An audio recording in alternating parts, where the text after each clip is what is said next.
নবীজির জন্ম থেকে নিয়ে একেবারে মৃত্যু পর্যন্ত এর ভিতরে যা আছে সব হলো সিরাতুন নবী সাল্লাল্লাহু আলাইহি সাল্লাম। নবী যা করেছেন, নবী কিভাবে খাইছেন, নবী কিভাবে ঘুমাইছেন, নবী কিভাবে ব্যবসা করছেন, নবী কিভাবে চলছেন, নবী মানুষের সাথে কিভাবে ব্যবহার করছেন, নবী কিভাবে ব্যবসা করছেন, গোটা যা আছে সব কিছুর নাম হলো সিরাতুন নবী সাল্লাল্লাহু আলাইহি ওয়াসাল্লাম। মিলাদ শুধু হলো নবীজির জন্ম একদিন হয়েছে। কয়দিন? একদিন। কয়দিন? একদিন। বৎসরে একবার, অর্থাৎ নবীজির একবারই হয়েছে, জন্ম থেকে নিয়ে একবার হয়। আপনার জন্ম আমার জন্ম কয়বার হয়? দুইবার না একবার? একবার। নবীজির জন্ম একবারই হয়েছে, আর হবে না। এখন বলেন দেখি উদাহরণ, মনে করেন আপনার বাড়িতে মেহমান আসছে, আপনি মেহমান আসবে, আপনি গেছেন বলতে মাছ মারা খাল ইসার জন্য অথবা ঘাড়া ইসার জন্য, যেরকম ঠিক না?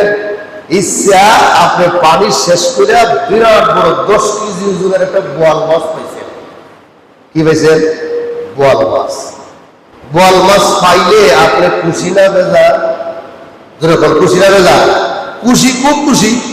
মনে মনে ভাবতেছেন এটারে দইটা, আমার মেয়ে একটা আছে, এটারে কয়েকটুর দেওয়ান লাগবো, মেহমান আইসে তারা খাওয়ান লাগবো, বোন একটা আছে গরিব, এটারে তোরা দেওয়ান লাগবো।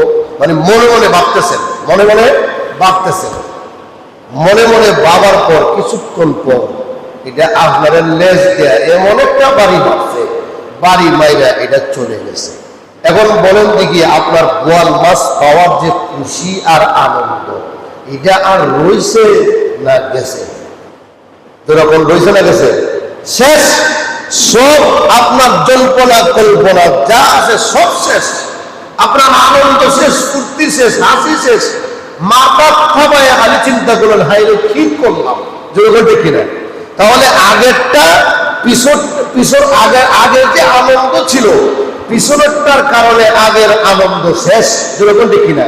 মুহাম্মদুর রাসূলুল্লাহ সাল্লাল্লাহু আলাইহি ওয়াসাল্লাম 12 রবিউল আউয়াল যদি দুনিয়াতে অংশগ্রহণ করে থাকেন, এসে থাকেন, জন্মগ্রহণ করে থাকেন, এটা আনন্দের ফুর্তির কোনো সীমা নাই, কোনো শেষ নাই।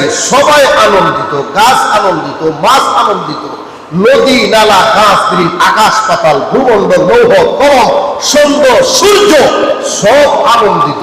কিন্তু আবার একই মাসে একই তারিখে নবী সাল্লাল্লাহু আলাইহি সাল্লাম 12 রবিউল আউয়াল সোমবার দিন দুনিয়া থেকে বিদায় নিছেন। এখন বলেন আগের আনন্দ আর রয়েছে না গেছে? যেরকম রয়েছে না গেছে? চলে গেছে। এটা সব প্রকাশ করতে হবে। হাদিস শরীফে আছে আল্লাহর রাসূল সাল্লাল্লাহু আলাইহি সাল্লাম যে উট পালন করেছিলেন, নবীজি দুনিয়া থেকে বিদায় হওয়ার পর এই উটটা না খাইতে খাইতে মারা গেছে। সুবহানাল্লাহ। উটটা না খাইতে খাইতে মারা গেল, উপবাস থাকতে থাকতে পিঠির কিদায় দুনিয়া থেকে বিদায় হয়ে গেছে। এটা আর আনন্দ রয়েছে না, এটা সুখ প্রকাশ হয়ে গেছে। দুঃখ, নবীজি দুনিয়া থেকে বিদায় হয়ে গেছে। আমার কোনো ভাইয়ারা, আবু বকর সিদ্দিক রাদিয়াল্লাহু তাআলা আনহু রাসূল যখন দুনিয়া থেকে বিদায় হয়ে গেছেন, রাত্রি যখন ঘুমাইতেন উপরে সামিরানা, আবু বকর আহ বলে যে একটা শব্দ শ্বাস ছাড়তো, এই শ্বাস ছাড়ার কারণে উপরের সামিরানা কালো হয়ে গেছে। সুবহানাল্লাহ। এত আক্ষেপ, এত দুঃখ, নবীজি দুনিয়া থেকে বিদায় হয়ে গেল, আনন্দ আর হয়েছে না। কিন্তু আমাদের দেশে রেলি আনন্দ মিছিল বার করে কোন জায়গায় দেখছি স্পিকার বাজায়া, ঢুলডক্কি বাজায়া নাচ পর্যন্ত হয়। নাউজুবিল্লাহ। কোন জায়গায় দেখছি ফুলের মালা দিয়ে সুন্দর করে সাজিয়ে গুছিয়ে আনন্দ মিছিল বের করে উদযাপন করা হয়। শুধু তাই না, দেখেন আমরা কত বড় নির্বুধ হয়েছি। আমরা দেশে এই মিলাদুন নবীকে রাষ্ট্রীয়ভাবে পালন করা হয়। একদিন বন্ধ থাকে অফিস আদালত, যেরকম কি না, রাষ্ট্রীয়ভাবে পালন করা হয়।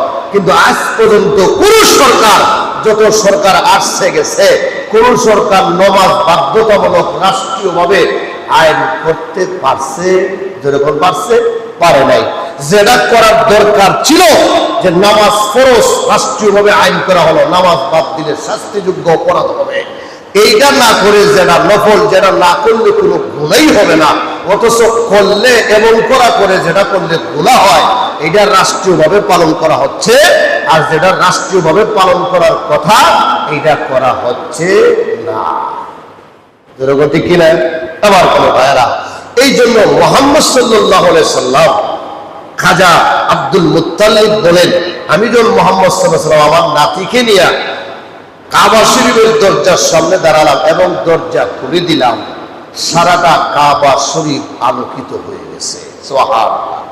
রাসূলের চেহারা মুবারকের প্রকাশে সারাটা মক্কা অর্থাৎ সারাটা বাইতুল্লাহ আল্লাহর ঘর আলোকিত হয়ে গেছে। সুবহানাল্লাহ। আম্মা জান আয়েশা সিদ্দিকা রাদিয়াল্লাহু তাআলা আনহা বলেন, শুধু তাই না, তোমাদের আকাশে একটা সূর্য উদয় হয়, তোমাদের আকাশে সূর্য হয় সকালের বেলা ফজরের পরে, আর আমার একটা সূর্য আছে, এই সূর্যটা উদয় হয় এশার নামাজের পরে। সুবহানাল্লাহ বলেন। এই সূর্য কোনটা? মুহাম্মাদুর রাসূলুল্লাহ সাল্লাল্লাহু আলাইহি ওয়াসাল্লাম। আকাশের সূর্য হয় দিনই সকাল বেলা, আর আমার একটা সূর্য আছে, সূর্যটা উদয় হয় এশার নামাজের পরে।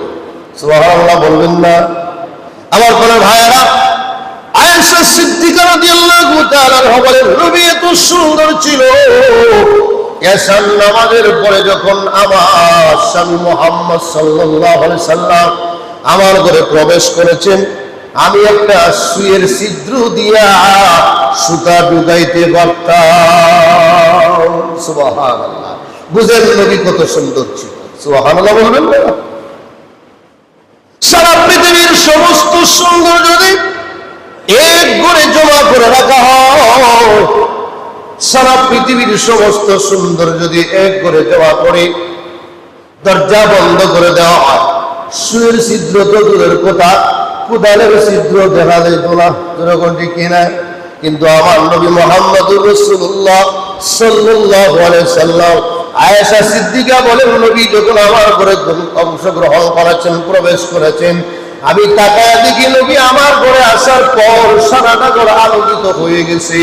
আমি সুইর ছিদ্র দিয়া সুন্দর করে সুতা ঢুকায়া নিলাম।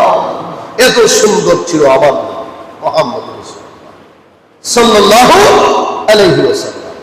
শুধু তাই না, আয়েশা সিদ্দিকা রাদিয়াল্লাহু তাআলা আনহা বলেন, সাহাবায়ে কেরাম বলেন, আমরা যে নবীর পিছনে পিছনে হাঁটতাম অথবা নবীর সাথে সাথে হাঁটতাম, নবীর শরীর মুবারকের ছায়া আমরা কোনোদিন দেখি নাই। সুবহানাল্লাহ। এটা রাসূলের মুজিজা। সাহাবীরা বলেন, আমরা ছায়া দেখি নাই। আম্মা জান আয়েশা বলে, আমি নিজে দেখছি। সুবহানাল্লাহ বললেন না? এখন আয়েশা বললেন আমি দেখছি, সাহাবীরা বললেন আমি দেখছি না, দুইজন মিলিত উল্লেখ। যেরকম কিনা মুফাসসিরিন কেরাম উল্লেখ করেছেন যে আল্লাহর নবী যখন নবুয়তির শান আর শৌকত নিয়ে ঘর থেকে বের হতেন, সাহাবায়ে কেরাম রাসূলের সাথে থাকতো, আগে পিছনে সামনে ডাইনে সাহাবায়ে কেরাম। সূর্য যদি পশ্চিম দিকে যায়, আপনার ছায়াটা কোন দিকে যাবে? পূর্ব দিকে যাবে না? যাবে। এই জন্য রাসূল যখন হাঁটতেন, সাহাবায়ে কেরাম পিছনে থাকতেন। আমার আল্লাহ চান না সাহাবায়ে কেরামের দ্বারা, কোনো মানুষের দ্বারা, কোনো মখলুকের দ্বারা নবীর ছায়াটাকে বেইজ্জত করতে। এই জন্য আল্লাহ কুদরতি ভাবে রাসূলের ছায়াটা পর্যন্ত উঠায় নিয়ে যেতেন। সুবহানাল্লাহ। আয়েশা সিদ্দিকা বলেন, আমি দেখছি ছায়া। আল্লাহ নবী যখন আমার ঘরে প্রবেশ করলেন, ল্যাম্প কুফি জ্বালাইলো আছে, আগে তো কুফি ল্যাম্প আসিল, এরকম বাতি আসেন কোনো কারেন্টের না। কুফি আর ল্যাম্প যখন জ্বালালাম, তখন বাতির ওই সাইড থেকে আল্লাহ রাসূলের ছায়া মোবারক আমার দেখলাম আস্তে আস্তে করে আমার সামনে আসছে। বলে আয়েশা বলেন, আমি দেখছি। সাহাবায়ে কেরাম বলেন, আমি দেখছি, আমরা দেখি নাই। এই দুইটার অর্থ হলো, আয়েশা বলেন আল্লাহ নবী যখন আমার স্বামী হিসেবে করে আসতো তখন ছায়া মুবারক আমি দেখতাম, আর নবুতির শান আর শৌকত নিয়ে যখন নবী ঘর থেকে বের হতে সাহাবাই কেরাম রাসূলের সাথে থাকতো, আল্লাহ কুদরতি ভাবে নবীর ছায়াটাকে মারতে দিতেন না, আল্লাহ কুদরতি ভাবে এটা উঠে নিতেন। সুবহানাল্লাহ। নবীকে আল্লাহ কত ইজ্জত আর সম্মান দিয়েছেন আমার কোনো ভাইরা। এই জন্য নবী সাল্লাল্লাহু আলাইহি সাল্লামের যত মুজিজা আছে, হ্যাঁ, নবীর মুজিজা একটা দুইটা না, হাজার হাজার হাজার লাখ লাখ লাখ লাখ অসংখ্য অগণিত নবীর মুজিজা। সমস্ত নবীদের এক একজনের এক একটা মুজিজা ছিল, কিন্তু আমার নবী সাল্লাল্লাহু আলাইহি সাল্লাম যত নবী আছেন সমস্ত নবীদেরও সব মুজিজা আমার নবীকে আল্লাহ একা দান করছেন। সুবহানাল্লাহ। আবু জেহেলের কাছে এক মানুষ টাকা হইতো, আরবের সমস্ত মাতব্বর যারা আছেন, আবু জেহেল, উতবা, সাইবা, আবু লাহাব সহ কিছু খারাপ প্রকৃতির লোক আছে, আমাদের সমাজও আছে, ওই সমাজও ছিল, যেরকম আছে না নাই আছে। তার আগে পাওয়ালদার বলল যে আমরা আবু জেহেলের কাছে আমি কিছু টাকা পাই, এই টাকাগুলি আমাকে কে নিয়ে দিবেন, কে লইয়া দিবেন তার কাছ থেকে। মুরব্বী কারা? তখন এরা তো খারাপ লোক, আবু জেহেল কোনো ভালো লোক।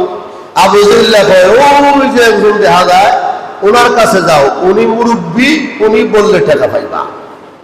আসলে কি উনি বললে টাকা পাইবো না দরবার লাগাইলে হচ্ছে? দরবার লাগাইতো, কারণ আবু জেহেল আর মোহাম্মদের কোনো মিল আছে? মিল নাই। ঝগড়া লাগাবার জন্য এই শয়তান বলতে মোহাম্মদকে দেখাই দিছে। সুবহানাল্লাহ বলে উনি গিয়া বললেন, আপনাকে সালাম, তার কাছে আসছিলাম, আবু জেহেলের কাছে টাকা পাই, কিন্তু দেখাইয়া দিছে আপনারে, আপনি বললেন নাকি টাকা পাবো, আমার টাকাটা অনেক দিন হয়ে গেছে আবু জেহেল দেয় না, কারণ বড় সর্দারের টাকা মারলে আর পাওয়া যায় না। যেরকম ঠিক কিনা? বড় সর্দার যারা, বড় মুরব্বী যারা, এরা যদি বিচারের টাকাও খামারে দেয় জমা টাকা, আর কিয়ামতের আগেও পাবেন না। যেরকম ঠিক কিনা? এই জন্য বড় সর্দারের টাকা মারলে না হওয়ারই আশা বেশি সম্ভাবনা। আবু জেহেলে টাকা মেরে দিছে, টাকা পাওয়ার সম্ভাবনা আছে নাই। মুহাম্মদ সাল্লাল্লাহু আলাইহি ওয়াসাল্লামের কাছে গিয়ে বলল যে আপনি নাকি টাকা বললে দিবে, টাকাটা একটু নিয়ে দেন। মুহাম্মদ সাল্লাল্লাহু আলাইহি ওয়াসাল্লাম মনে মনে ভাবেন, হায় রে, এরা বুঝি দরবার লাগাইলে বেশি বুঝছি, কারণ চাচার সাথে তো আমার বেশি সম্পর্ক নাই, কারণ নবুতির সম্পর্ক, ইসলামের সম্পর্ক, কোরআনের সম্পর্ক এটা ভিন্ন, আলাদা। তার কাছে গেলেই তার রাগ উঠে, যেরকম ঠিক না? এরপরে গেছেন মুহাম্মদ সাল্লাল্লাহু আলাইহি ওয়াসাল্লাম, দরজা দিয়া ডাক দিছে, চাচা যান কোথায়? আবু জেহেল খানাত আসিন, কে খানাত বসাত আসিন, হাত উঠ দিয়েছে না, হাত উঠ না দুই এমনি দৌড়ি আইয়া গেট খুলছে। সুবহানাল্লাহ। গেট খুললে দেখে মুহাম্মদ সাল্লাল্লাহু আলাইহি ওয়াসাল্লাম গেটের সামনে এবং ফাউন্ডার সামনে। ফাউন্ডার যখন সামনে দেখে কয়, চাচা উনি কি আপনার কাছে টাকা পাবে? বলে হ পাবে। বলে টাকাটা দিয়ে দেবে।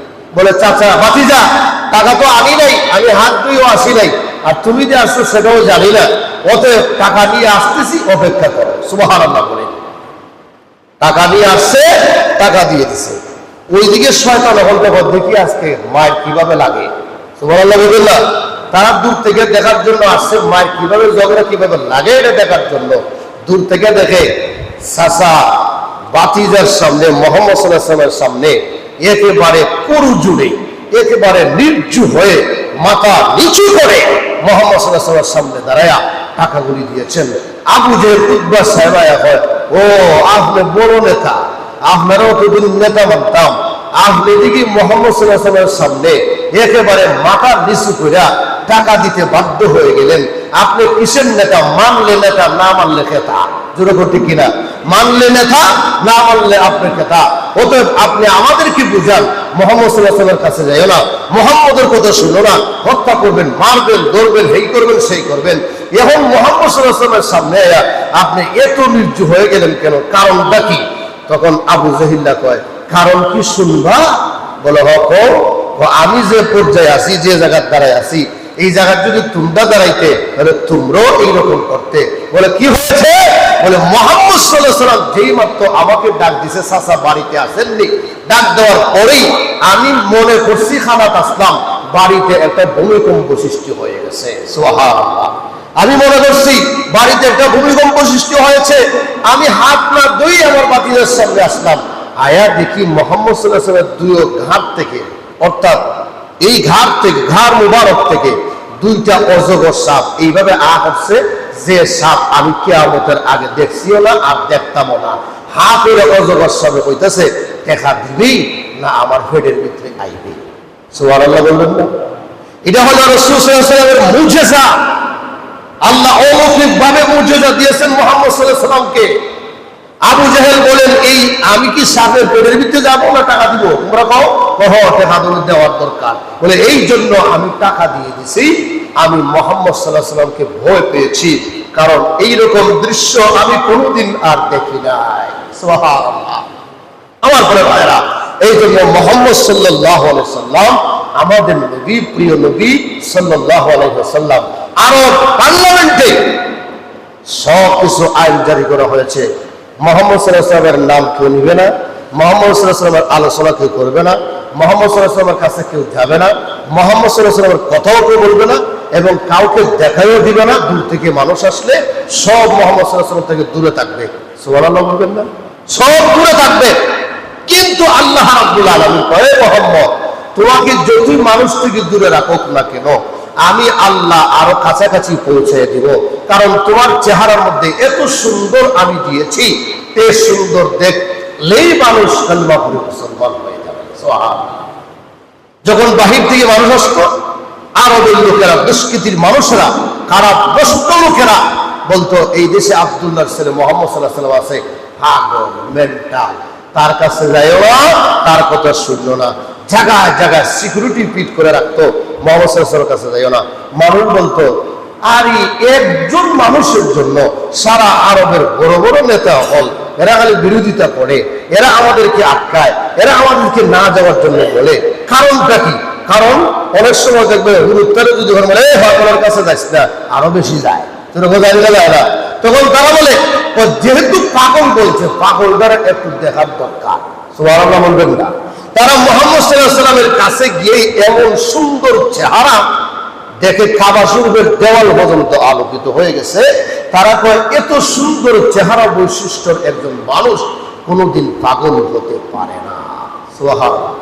মুহাম্মদ সাল্লাল্লাহু আলাইহি ওয়াসাল্লামের চেহারা দেখে তারা কালিমা পড়ে মুসলমান হয়ে গেছে। আমার প্রিয় ভাইরা, আজকেও নামাজের কথা বললে আলিম বিরোধী, আলিমের সমালোচনা, নবীর সমালোচনা, যে টেবিলে বইয়া আল্লাহর নাজেল নিয়ামত খাইলো, যে টেবিলে বইয়া নাজ নিয়ামত খাইয়া এখানে পান সিগারেট দোয়া, এখানেই আবার আল্লাহর বিরোধিতা, রসুলের বিরোধিতা একই টেবিলে করে, এইরকম মানুষ আসেনি না নাই? যখন আসেনি না নাই? আছে। আল্লাহর এত নিয়ামত খাইলো, এই টেবিলে বসে আল্লাহ তারা খাওয়াইলো, এরপরও এই টেবিলে বসে মুহাম্মদ সাল্লাল্লাহু আলাইহি ওয়াসাল্লামের ষড়যন্ত্র করে, আলেমদের ষড়যন্ত্র করে, ইসলামের ষড়যন্ত্র করে, আল্লাহর ষড়যন্ত্র করে, কোরআনের ষড়যন্ত্র করে, একই টেবিলে বসে নাস্তিক আর মুরতাদিরা এক জায়গায় বসে আল্লাহর নিয়ামত খায়ও শুকরিয়া আদায় করে না। এরকম মানুষ আসেনি না? আছে। খোদার কসম করে বলছি, যারা আলেম ওলামাদের সমালোচনা করে, আল্লাহর কসম, তারা যদি নামাজিও হয়, দিনদারও হয়, পরহেজগার হয়, রোজাদার হয়, হজ করেওয়ালা হয়, সব ইবাদত গুজারও যদি হয়, কসম আল্লাহর হক্কানে আলেম ওলামাদের সমালোচনা করলে তার চেহারায় আল্লাহর নূরের কোনো অংশ থাকে না, তার চেহারার সৌন্দর্যতা নাই। এটা আল্লাহর ওয়াদা, রসুলের ওয়াদা। কার কথা? আল্লাহর কথা, রসুলের কথা। কারণ আরবের লোকেরও রাসূল সাল্লাল্লাহু আলাইহি ওয়াসাল্লামের সমালোচনা করতো। তারা যতই সুন্দর ছিল, তাদের চেহারা সুন্দর ছিল না। মুখের ফেস কাটিং সুন্দর থাকলেও আল্লাহর চেহারার নূর যে একটা আলো আছে, এটা থাকতো না। আপনি শুট করলে দেখলে চেনা যায়, ঘুষ করলে দেখলে চেনা যায়, বেনামাজিরে দেখলে চেনা যায়, নামাজি দেখলেও চেনা যায়। যায় কি যায় না? যায়। আমার কোনো ভাইরা, গাঞ্জাখোররা দেখলেও চেনা যায়, কারণ তার দিকে তাকাইলে আপনি দেখবেন হে গাঞ্জাখোর, সুদখোরের দিকে তাকাইলে আপনি দেখবেন সে সুদখোর, ঘুষখোরের দিকে তাকাইলে দেখবেন সে ঘুষখোর। এই জন্য বেনামাজির দিকে তাকাইলে আপনি দেখবেন সে বেনামাজি, আর একজন আল্লাহওয়ালা তাহাজ্জুদ গুজারি, তার দিকে তাকালেও দেখবেন সে আল্লাহওয়ালার পরিচয় পাওয়া যায়। এরকম ঠিক না? কারণ তার চেহারার মধ্যে আল্লাহর নূরের একটা আলো আছে, একটা নূর আছে। আপনি যদি মনে করেন বলে আপনি কেমনে চিনবেন, আপনি সিলেট গেলে বলতে পারেন এটা বন্দর, এটা হলো জিন্দাবাদ। আর চিনুন না শুনুন না, তাহলে এটা যদি চিনতে পারেন তাহলে আল্লাহ চিনা যায়, বেনামাজিও চিনা যায়, সুদখোরও চিনা যায়, ঘুষখোরও চিনা যায়, গাঞ্জাখোরও চিনা যায় কি যায় না? যায়। আল্লাহ রাব্বুল আলামিন এই নবীর সাল্লাল্লাহু আলাইহি সাল্লামের জন্মের মাস এবং উফাতের মাস, আল্লাহ যেন আমাদেরকে প্রত্যেককে নবী সাল্লাল্লাহু আলাইহি সাল্লামের সুন্নতের উপরে অটল থেকে ইবাদত বন্দেগী করে দুনিয়া থেকে বিদায় হওয়ার তৌফিক দান করেন। আল্লাহ যেন কবুল করেন এবং আল্লাহ যেন আমাদের হায়াতে বরকত দেন। যারা দুনিয়াতে নাই আল্লাহ যেন প্রত্যেককে আল্লাহ মাফ করেন। সকলের জন্য দোয়া করি। সাল্লাল্লাহু আলা সাইয়্যিদিনা ওয়া মাওলানা মুহাম্মদ ওয়া আলা আলিহি ওয়া আসহাবিহি ওয়াসাল্লাম। সাল্লাল্লাহু আলা সাইয়্যিদিনা মাওলানা মুহাম্মদ ওয়া আলা আলিহি ওয়া আসহাবিহি ওয়াসাল্লাম। আস্তাগফিরুল্লাহ ইন্নাল্লাহা গফুরুর রহিম। أستغفر الله إن الله غفور رحيم. أستغفر الله الذي لا إله إلا هو الحي القيوم وأتوب إليه. لا حول ولا قوة إلا بالله العلي العظيم. سبحان الله وبحمده سبحان الله العظيم. حسبنا الله ونعم الوكيل. نعم المولى ونعم النصير. لا إله إلا الله محمد رسول الله. لا إله إلا الله محمد رسول الله صلى الله عليه وسلم. الحمد لله. ربنا ظلمنا أنفسنا وإن لم تغفر لنا وترحمنا لنكونن من الخاسرين. ربنا آتنا في الدنيا حسنة وفي الآخرة حسنة وقنا عذاب النار وقنا عذاب القبر وقنا عذاب الفلسرات وقنا عذاب الحشر وقنا عذاب الميزان وقنا عذاب اليوم القيامة ونجاة من النار وقنا عذاب السكرة الموت وقنا عذاب الغمرة الموت. ربنا فاغفر لنا ذنوبنا وكفر عنا سيئاتنا وتوفنا مع الأبرار. رب ارحمهما كما ربياني صغيرا. اللهم رب ارحمهما كما ربياني صغيرا. اللهم اكفني بحلالك عن حرامك واغنني بفضلك عمن سواك. اللهم مغفرتك أوسع من ذنوبي ورحمتك أرجح من